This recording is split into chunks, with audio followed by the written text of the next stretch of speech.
Hello दोस्तों, स्वागत है आप सभी लोगों का लेट्स पढ़ो पर। मैं प्रवीण सिंह राव आप सभी लोगों के साथ में इस वीडियो में बात करने वाला हूं इन्वेस्टिगेटर एग्जाम के अंतर्गत दिए गए आप लोगों के टॉपिक्स इंडेक्स नंबर के बारे में बात करूंगा। इंडेक्स नंबर के अंतर्गत हम जो है दोस्तों पढ़ रहे थे किसके बारे में, तो आपको बताया गया था कि जब आप सूचकांकों का सर्जन करोगे यानी कि जब आप कंस्ट्रक्शन करोगे इंडेक्स नंबर का, तो उसमें आने वाली एरर्स कौन कौन सी है, जैसे कि निर्देशन विभ्रम यानी कि सैम्पलिंग एरर हो जाती है, समरूपता विभ्रम यानी होमोजेनिटी एरर हो जाती है, और उसका फिर जो है होमोजेनिटी टेस्ट एरर जो हो जाती है उसका टेस्ट करने की ये कितना है वह निकालने का फॉर्मूला बता दिया था। उसे आर से रिप्रेजेंट किया जाता है और आर बराबर होता है N naught plus N one minus two N zero one upon में N zero plus N one. और एन वन क्या होता है, चालू वर्ष में जो मदों की संख्या है वो। एन जीरो क्या होता है, आधार वर्ष में मदों की संख्या है वो। और एन जीरो वन का मतलब होता है दोनों में जो कॉमन मद है उनके बारे में। ठीक है, ये सब चीजें हम बात कर चुके थे। आज हम बात करने वाले हैं फॉर्मूला एरर यानी कि सूत्र विभ्रम के बारे में बात करेंगे। तो आप सबसे पहले टॉपिक डालिए सूत्र विभ्रम। ठीक है, सूत्र विभ्रम। ठीक है, इसके ब्रैकेट में आप इंग्लिश मीडियम वाले लिख सकते हैं फॉर्मूला एरर। अभी जो फॉर्मूला एरर है इसको आप जो है 2 से 3 प्रकार पढ़ेंगे। जैसे कि इसमें एक तो पढ़ेंगे अपन समय उत्क्रमणीयता परीक्षण यानी कि टाइम रिवर्सल टेस्ट, एक पढ़ेंगे हम तत्व उत्क्रमणीयता परीक्षण यानी कि फैक्टर रिवर्सल टेस्ट, और एक हम पढ़ेंगे फिर आगे जाकर के सर्कुलर टेस्ट, एक आएगा यूनिट टेस्ट। इस प्रकार से कुछ टेस्ट है। तो अब देखिए सूत्र विभ्रम का मतलब है कि हम क्या करते हैं भाई, जैसे हमने जो सूत्र वगैरह जो है वो डिसाइड करे हैं पीछे, जैसे कि अलग अलग मेथड के लिए लेस पेयर के लिए अलग है, पास्चे अलग है, मार्शल एजवर्थ अलग है, और फिर आपका जो है फीसर अलग है। ये सब का अलग अलग जो फॉर्मूले हैं वहाँ आप देखेंगे कि जो सूचकांक आप जब निकालते हैं मान, सूचकांकों की वैल्यू निकालते हैं वो अलग अलग आती है यानी डिफरेंट आती है, पृथक पृथक आती है। तो जो पृथक पृथक आ रही है ये पृथक पृथक क्यों आ रही है, तो हमें जो सूचकांकों के लिए फॉर्मूला दिया गया है उसकी श्रेष्ठता को, उस सूचकांक की वैल्यू की श्रेष्ठता का परीक्षण करने के लिए हमारे पास में अलग अलग टेस्ट आते हैं। तो उसमें सबसे पहला जो लिखा जाएगा टेस्ट वो आप लिख लीजिए दोस्तों, वह है समय उत्क्रमणीयता परीक्षण। समय उत्क्रमणीयता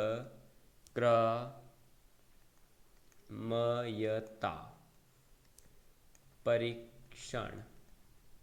ठीक है, इंग्लिश मीडियम वाले ब्रैकेट में लिख लेना टाइम रिवर्सल टेस्ट। अब ये टाइम रिवर्सल टेस्ट या समय उत्क्रमणीयता परीक्षण का तात्पर्य केवल और केवल इतना है, अगर आपको ये पता लगाना है कि वह समय उत्क्रमणीयता परीक्षण को क्वालिफाइड करता है यानी सेटिस्फाइड कर पा रहा है या सेटिस्फाइड नहीं कर पा रहा है, तो इसका फॉर्मूला है कि P01 इंटू P10 बराबर अगर 1 आ जाए तो वह टाइम रिवर्सल टेस्ट को सेटिस्फाइड करता है। बस ये बात याद रखनी है। अब कौन सेटिस्फाइड करता है कौन सेटिस्फाइड नहीं करता है इसको आपको याद रखने पड़ेगा, जो मैं अभी आगे बताऊंगा। ठीक है, लेकिन मान लीजिए कि अगर जो है ये वैल्यू 1 के बराबर नहीं आती, आपने जब टेस्ट किया कोई भी परीक्षण लेकर के, चाहे आपने लेस्पेयर मेथड का सूचकांक लिया, चाहे पास्चे का लिया, चाहे मार्शल एजवर्थ का लिया, चाहे फीसर का लिया, कोई भी लिया आपने लिया, और उससे जब आपने सूचकांक निकाला और जब आपने P01 इंटू P10 निकाला तो 1 नहीं आया। अब ये P01 क्या है, P10 क्या है, तो ये आप लिख सकते हैं कि आधार वर्ष पर चालू वर्ष के लिए, देखो P01 जो है इसका मतलब है कि बेस ईयर पर करंट ईयर यानी कि आधार वर्ष पर चालू वर्ष के लिए, क्या के लिए इंडेक्स नंबर। ठीक है, जबकि P10 क्या है, तो ये जस्ट इसका उल्टा ही है, क्या है, चालू वर्ष के आधार पर आधार वर्ष। ठीक है, तो करंट ईयर पर बेस ईयर के लिए इंडेक्स नंबर। ठीक है, ये आपको याद रखना है। तो समय उत्क्रमणीयता परीक्षण क्या कहता है कि बेस ईयर पर आपने जो करंट ईयर के लिए इंडेक्स नंबर निकाला वो उसका मल्टीप्लाई, जब आप करंट ईयर पर निकालेंगे बेस ईयर के लिए इंडेक्स नंबर का मल्टीप्लिकेशन करोगे और अगर 1 आता है तो वह इसे सेटिस्फाइड करता है। अगर सेटिस्फाइड नहीं करता है तो जो एरर होगी वहाँ फॉर्मूले में, वो एरर कितनी होगी, वो एरर हो जाएगी P01 इंटू P10 -1। ये बात आपको याद रखनी है। तो अगर आप लोगों से एरर निकालने को बोला जाए तो आप एरर कैसे निकालोगे, तो एरर निकालने का फॉर्मूला है P01 इंटू P10 -1। आप इस प्रकार से उस फॉर्मूले में रही हुई एरर को निकाल सकते हो। अब इस समय उत्क्रमिता परीक्षण को जो जो मेथड संतुष्ट करते हैं, यानी कि लेस्पेयर करता है या नहीं, फिर आपका मपास्य करता है या नहीं, मार्शल एजवर्थ करता है या नहीं, फिशर करता है या नहीं, आपका मूल्यानुपातों पर सरल गुणोत्तर माध्य जो निकालने का मेथड है वो करता है या नहीं, स्थिर भार के आधार पर समूही रीति से ज्ञात सूचकांक इसका करता है या नहीं, इन सभी के बारे में हम पढ़ेंगे। तो जो समय उत्क्रमिता परीक्षण को सेटिस्फाइड करता है उसके अंतर्गत सबसे पहला जो फॉर्मूला आता है वह आता है फिशर का सूत्र। ठीक है, ये याद रखिएगा कि जो फिशर का सूत्र है दोस्तों, आप लोगों को मैंने फिशर का फॉर्मूला बता रखा है कि root of summation P1Q0 upon में P0Q0 इंटू P1Q1 अपॉन में P0Q1, वो जो फॉर्मूला है पीछे बता चुका हूं। ये जो है दोस्तों सेटिस्फाइड करता है। तो फिशर का सूत्र एक तो सेटिस्फाइड करता है, दूसरा दोस्तों आपके एक जो है कौन सा, तो मार्शल एजवर्थ जो है दोस्तों वह भी इसे सेटिस्फाइड करता है। ठीक है, तो मार्शल एजवर्थ विधि ये आपको याद रखना है। तीसरा जो इसे सेटिस्फाइड करता है वो कौन करता है, तो तीसरा है दोस्तों मूल्यानुपातों का सरल गुणोत्तर माध्य। ठीक है, ये जो है दोस्तों मेथड ये इसे सेटिस्फाइड करता है। और एक आता है दोस्तों आप लोगों के कौन सा, तो एक आता है स्थिर भार के आधार पर समूही रीति से ज्ञात सूचकांक। ठीक है, तो ये चार विधियां हैं जो आपके समय उत्क्रमिता परीक्षण को संतुष्ट करती है। ठीक है, तो ये आप जो है यहां पर लिख सकते हैं, मैं यहां लिख देता हूं कि टाइम रिवर्सल टेस्ट को संतुष्ट करती है। ये चार विधियां हैं जो कि इसे संतुष्ट करती है। कौन कौन सी, फिशर का सूत्र एक, मार्शल एजवर्थ विधि और मूल्यानुपातों का सरल गुणोत्तर माध्य, और एक है स्थिर भार के आधार पर समूही रीति से ज्ञात सूचकांक। क्योंकि ये याद रखिएगा पूछा जाएगा कौन सा टेस्ट किसे सेटिस्फाइड करता है। ठीक है, तो यही है समय उत्क्रमिता परीक्षण। इसका फॉर्मूला याद रखिएगा P01 into P10 is equal to 1 होता है। एरर कैसे निकाली जाती है, -1 करके, और इसे सेटिस्फाइड करने वाली ये चार विधियां है। ठीक है, नेक्स्ट जो हमारा टेस्ट आता है दोस्तों वो नेक्स्ट आ जाता है कौन सा, तो तत्व उत्क्रमिता परीक्षण यानी कि फैक्टर रिवर्सल टेस्ट। ठीक है, तो आप लिख लीजिए तत्व उत्क्रम्यता परीक्षण। ठीक है, तत्व उत्क्रम्यता परीक्षण यानी कि फैक्टर रिवर्सल टेस्ट। ठीक है, FRT, उसको याद रखोगे TRT से। अब देखो तत्व उत्क्रम्यता परीक्षण भी क्या कहता है, तो ये कहता है कि हम दो जो है समय अवधियों के बीच में भाई सूचकांक निकालते हैं, तो जो परिणाम आते हैं वो हमेशा जरूरी तो नहीं है कि अकॉर्डिंग टू टाइम ही हो, वो कीमतों के आधार पर हो सकते हैं, मात्रा के आधार पर हो सकते हैं, और उन्हें भी परिवर्तित किया जाता है। ठीक है, तो इसके लिए उसमें अब कितनी एरर आएगी या जो है कितनी एरर आ सकती है वो हम निकालना सीखेंगे। तो उसी की तरह यहाँ पर भी सबसे पहले तो जो फॉर्मूला है वो याद रखना है आपको। तो फैक्टर रिवर्सल टेस्ट का जो फॉर्मूला है वो क्या कहता है, P01 into Q01 is equal to summation of P1 Q1 upon में summation of P0 Q0 is equal to V01। ठीक है, तो ये V01 का तो तात्पर्य यहाँ पर केवल और केवल कितना है दोस्तों, तो ये है कि भाई आपको तो केवल ये याद रखना है कि summation of P1 Q1 upon में P0 Q0 जो लिख रहे हैं उसे आप V1 से संकेत करोगे, बस ये याद रखना है। ठीक है, इसे ये भी कहा जाता है कि ये जो है वास्तविक मूल्यानुपात होता है, यानी कि ट्रू वैल्यू रेशियो होता है। ये जो V01 है ये क्या होता है, ट्रू वैल्यू रेशियो TVR होता है, ये आपको याद रखना है। ठीक है, आपको अगर हिंदी में लिखना है तो आप लिख सकते हैं कि वास्तविक मूल्यानुपात या वास्तविक मूल्य अनुपात। ठीक है, ये आपको कैसे निकलेगा, तो P01 इंटू Q01 से। अब P01 क्या है, Q01 क्या है, ये सब कुछ आपको पता है, यहाँ मेरे बताने की जरूरत आप लोगों को नहीं है, क्योंकि जो देखिए आप लोगों ने मेरे से पहले से क्लास ले रहे हो तो आपको ये सब कुछ मैं पीछे बताते हुए आया हूँ, तो आप यहाँ से समझ सकते हैं। मैं अपनी ओर से यहाँ एक आपको और संबंध बताना चाहता हूँ कि P01 इंटू Q01 अपॉन में V01 इज इक्वल टू 1 होता है। ये याद रखिएगा, क्योंकि इससे रिलेटेड एक क्वेश्चन पूछा गया था एज इट इज, ये दे दिया गया इक्वल टू 1 है, ये निम्नलिखित में से कौन सा तत्व उत्क्रमणता परीक्षण का सूत्र है, और वहां बच्चे कंफ्यूज हो गए थे। तो भाई वही बात है कि उसको जब यहाँ लाओगे तो वो एक ही आता है, और यहाँ एरर का क्या फॉर्मूला दिया गया है। ठीक है, वहां क्या था, तो P01 इंटू P10 माइनस 1, यहाँ एरर का फॉर्मूला जो दिया गया है वो दोस्तों क्या दिया गया है, तो वो भी इसी की तरह है, P01 इंटू Q01 अपॉन में V01।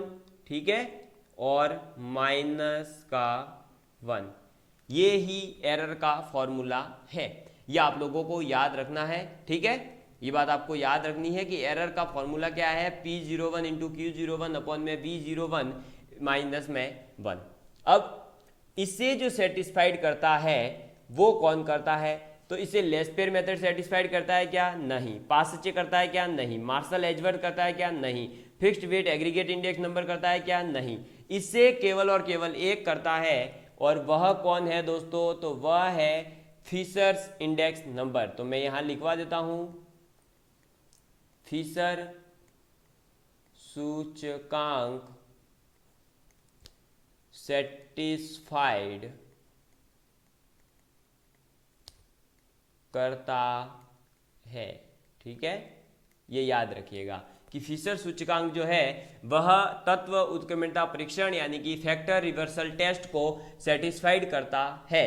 ठीक है, ये क्वेश्चन पूछा जाता है कौन किसको सेटिस्फाइड करता है, कौन किसको सेटिस्फाइड नहीं करता है, इससे रिलेटेड क्वेश्चन पूछे जाते हैं, तो आपको याद रखना है। बात समझ में आ गई, बढ़े आगे की ओर। तो नेक्स्ट जो आपके टेस्ट आता है दोस्तों, आप देखिए ये सेकंड टेस्ट भी हमारा हो गया। थर्ड टेस्ट आता है सर्कुलर टेस्ट। कैसा आता है, सर्कुलर टेस्ट यानी कि चक्रीय परीक्षण।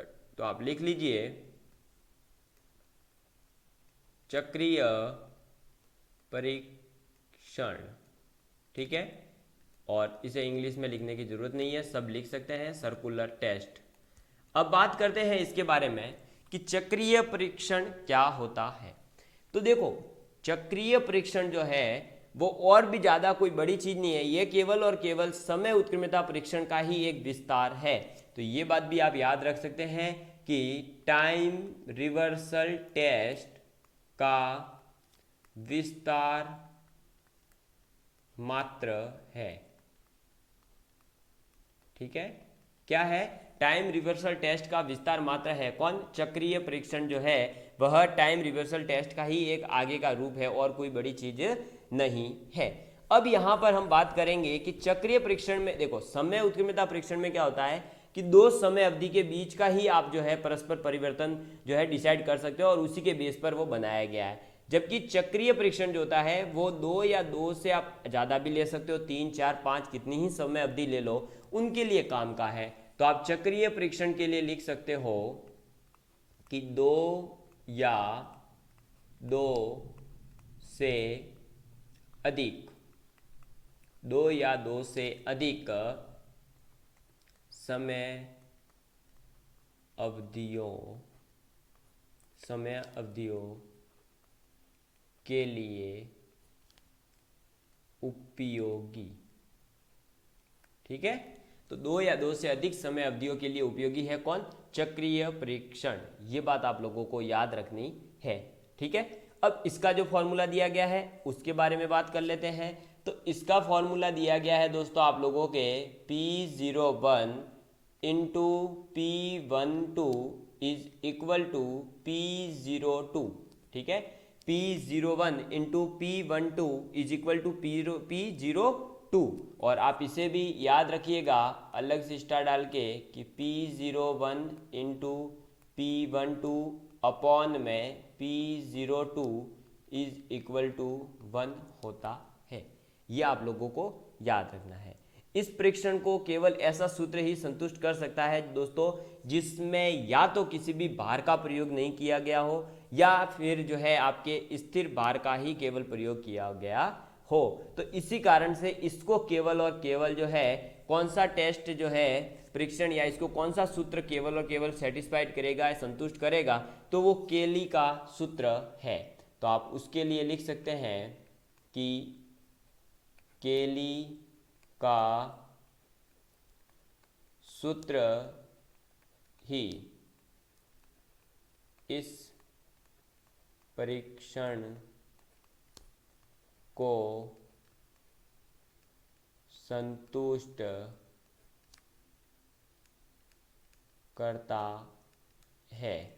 ठीक है, केली का जो सूत्र है वही केवल चक्रीय परीक्षण को संतुष्ट करता है। इसके अलावा जो है परीक्षण का कोई भी अन्य सूत्र जितने भी पीछे बताए हैं वो इसे सेटिस्फाइड नहीं करते हैं। ये बात आप लोगों को याद रखनी है। यहाँ किसी भी बात को लेकर के आप कंफ्यूज मत होइएगा।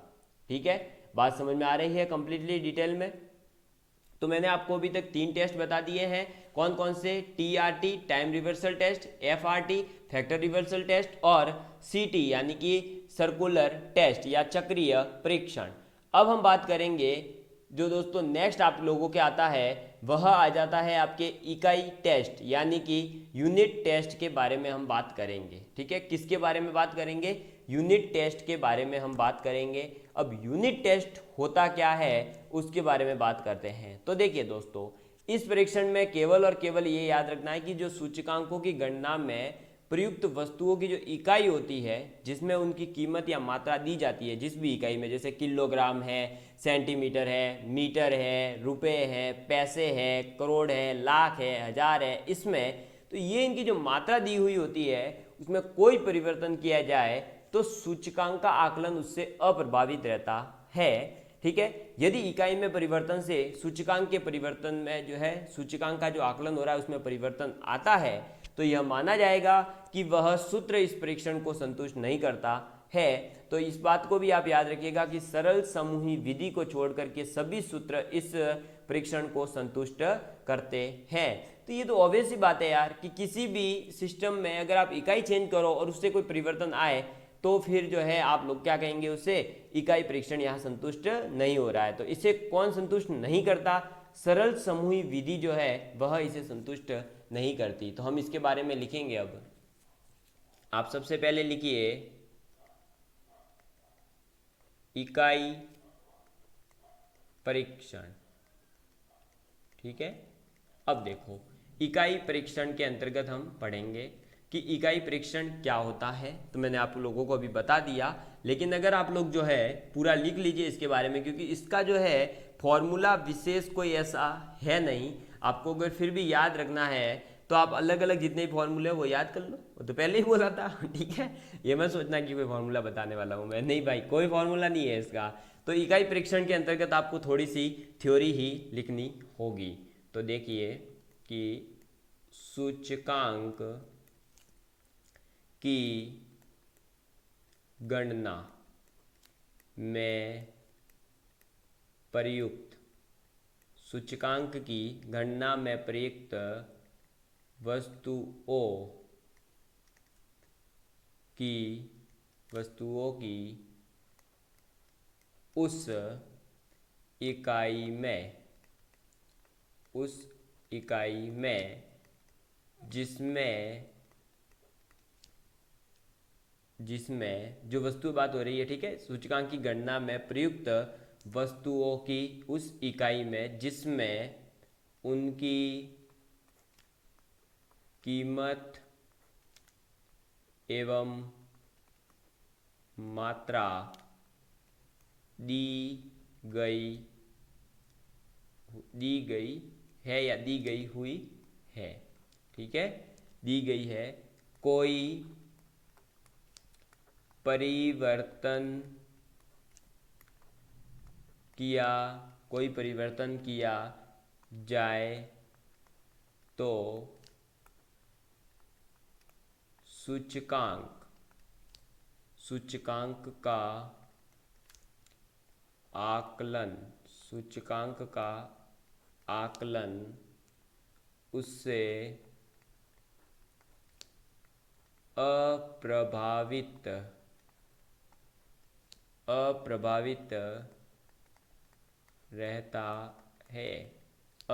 रहता है यदि इकाई में परिवर्तन से, इसको देखो, इतनी थ्योरी याद रखने की जरूरत नहीं है, ये तो कहता तो इतना ही है, ये पूरा जो इकाई परीक्षण है कि भाई इकाई में परिवर्तन करने से अगर कोई परिवर्तन नहीं होता है सूचकांक की वैल्यू में, तब तो वह इकाई परीक्षण को सेटिस्फाइड कर रहा है, और अगर परिवर्तन आ जाता है तो वह इकाई परीक्षण को संतुष्ट नहीं कर रहा है। इतनी सी बात है, लेकिन लिख लीजिए, क्या है कि आगे जाकर के आपके रिवाइज करने में बेनिफिट रहेगा। जब एग्जाम टाइम आएगा तो आप यहाँ से स्क्रीनशॉट लेकर रखिए अभी से, और उन्हें जो है कैम इसके अंदर से या जिससे भी आप जो है इन्हें पीडीएफ में बनाते रहिए, स्क्रीनशॉट लीजिए, पीडीएफ बनाइए, कॉपी में लिखने की जरूरत नहीं है। अगर टाइम आपको लगता है कि ज़्यादा जा रहा है और टाइम नहीं जा रहा है तो आप लिखिए, लिखने से ज़्यादा याद होगा, ठीक है, ये मेरा मानना है। इसलिए मैं देखो लिखा हुआ ही लाता हूँ, कभी मैं जो है पीडीएफ पूरी बनी हुई नहीं लाता हूँ, या ना ही स्क्रीन पे लिखा हुआ पहले से कुछ होता है, मैं लिखता हूँ आपके सामने, याद मुझे भी ज़्यादा होगा और आपको भी याद ज़्यादा होगा। यदि इकाई में परिवर्तन से सूचकांक के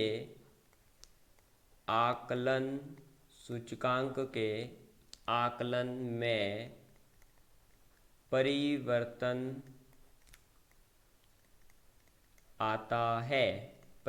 आता है तो यह माना जाएगा, क्या माना जाएगा दोस्तों, परिवर्तन आता है तो यह माना जाएगा कि वह सूत्र इस परीक्षण, यानी मैं डायरेक्ट लिख रहा हूं, टेस्ट को संतुष्ट नहीं करता, ठीक है, वह उसे संतुष्ट नहीं करता, ये बात आप लोगों को याद रखनी है। और एक और जो है, आप ब्लैक पेन से जो लिख रहा हूँ वो मस्ट याद रखिएगा, क्योंकि ये तो ऊपर वाली का तो सार इतना ही है कि इकाई परिवर्तन से अगर कोई परिवर्तन नहीं होता है तो वह सेटिस्फाइड कर रहा है, इकाई परिवर्तन से परिवर्तन आता है तो वह इसे सेटिस्फाइड नहीं कर रहा। तो आपको यहाँ याद रखना है कि सरल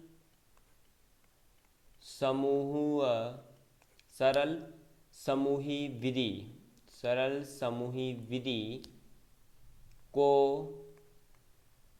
छोड़कर सभी सूत्र इस परीक्षण को संतुष्ट करते हैं या संतुष्ट होते हैं, ये बात याद रखिएगा। तो ये है दोस्तों आप लोगों के चारों टेस्ट, कौन कौन से, TRT test, time reversal test, FRT factor reversal test, circular test और यूनिट टेस्ट। ये 4 टेस्ट है जिनके बारे में आप लोगों को पूरा याद रखना है। यहाँ से आपके जो है 1 या 2 क्वेश्चंस तक उठ सकते हैं इस लेक्चर से। तो इसलिए इससे तो अच्छे से आप लोग पढ़ लीजिएगा। और अब उसके बाद में वैसे भी ये जो आपका टॉपिक है लगभग दोस्तों आपके कंप्लीट होने आया है। अब आप लोगों को बहुत छोटी छोटी चीज़ें पढ़नी है, मतलब कि कुछ भी नहीं है, हालांकि ऐसे माने तो अब आपके जो है लगभग ये चैप्टर कंप्लीट हो गया। अब इसके दो लेक्चर और आएंगे, जिसमें एक में तो मैं क्वेश्चंस करवाऊंगा और एक में जो है इसकी थोड़ी बहुत जो भी थ्योरी फार्मूला रह गए हैं वो बता दूंगा, जैसे कि आइडियल इंडेक्स नंबर जो है वो क्या होता है उसके बारे में थोड़ी सी बात कर लेंगे हम एक आधे 10-15 मिनट के वीडियो में। और उसके बाद में फिर क्वेश्चंस के वीडियो लाए जाएंगे, 2 से 3 वीडियो क्वेश्चंस के लाने की कोशिश करूंगा। उसके बाद ये टॉपिक कंप्लीट, फिर हम नेक्स्ट टॉपिक को स्टार्ट करेंगे। ठीक है दोस्तों, आज का वीडियो कैसा लगा कमेंट करके जरूर बताइएगा। Thank you.